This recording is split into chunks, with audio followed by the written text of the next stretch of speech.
Saudara dan saudari terkasih, Injil kita hari ini diambil dari Injil Lukas bab 12 ayat 8 sampai 12. Aku berkata kepadamu, setiap orang yang mengakui aku di depan manusia, Anak Manusia juga akan mengakui dia di depan malaikat-malaikat Allah. Tetapi barang siapa menyangkal aku di depan manusia, ia akan disangkal di depan malaikat-malaikat Allah. Setiap orang yang mengatakan sesuatu melawan Anak Manusia, ia akan diampuni. Tetapi barang siapa menghujat Roh Kudus, ia tidak akan diampuni. Apabila orang menghadapkan kamu kepada majelis-majelis atau kepada pemerintah-pemerintah dan penguasa-penguasa, janganlah kamu khawatir bagaimana dan apa yang harus kamu katakan untuk membela dirimu. Sebab pada saat itu juga Roh Kudus akan mengajar kamu apa yang harus kamu katakan. Berbahagialah orang yang mendengarkan sabda Tuhan dan tekun melaksanakannya. Sabdamu adalah jalan, kebenaran dan hidup kami.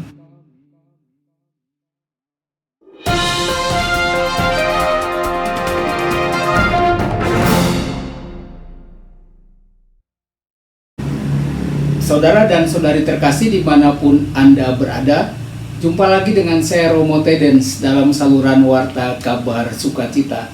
Semoga Anda semua dimanapun berada tetap dalam keadaan sehat dan bahagia.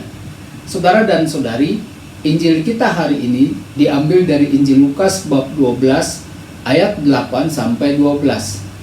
Sementara Yesus sedang dalam perjalanan menuju Yerusalem, kita membaca dalam Injil Lukas bab 11, Yesus yang berniat mengungkapkan jurang antara tindakan Tuhan yang penuh belas kasih dan pada saat yang sama penderitaan yang mendalam yang tersembunyi dalam hati manusia. Dalam bab 12, Yesus menentang penghakiman sesat manusia terhadap kebaikan Allah yang selalu memberikan kasih berlimpah. Manusia dengan kemunafikannya merusak nilai-nilai yang berasal dari Allah. Manusia melakukan itu hanya untuk kepentingan diri mereka sendiri. Perilaku manusia akan dinilai berdasarkan sikapnya pada saat menghadapi ancaman.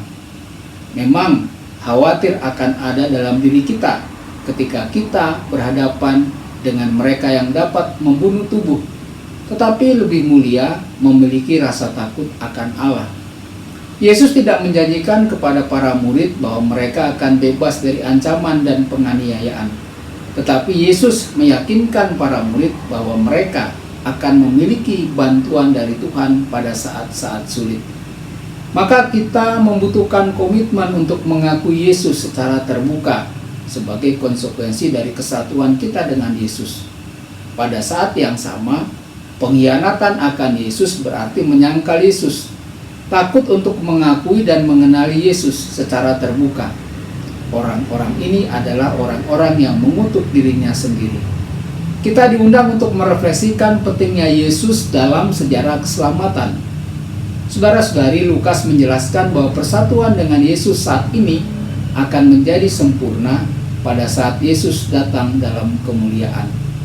Panggilan untuk bersatu dalam komunitas pengikut Kristus guna memberikan kesaksian tentang Yesus, bersatu dengannya, dan tidak malu untuk menunjukkan diri sebagai seorang Kristen.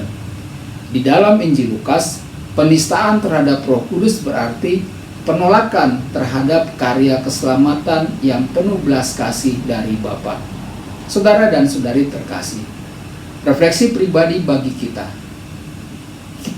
Apakah menyadari bahwa untuk menjadi pengikut Kristus kita mesti menghadapi segala kesulitan dan kita tetap bertahan dalam iman akan Allah dan yakin bahwa Allah tetap menyertai kita. Tuhan memberkati Anda semua. Sabda Allah adalah kebenaran. Sabda Allah adalah kehidupan. Mari kita mencintai kita menghayatinya. Ya Tuhan yang ku muliakan, sabdamu angkat resahku.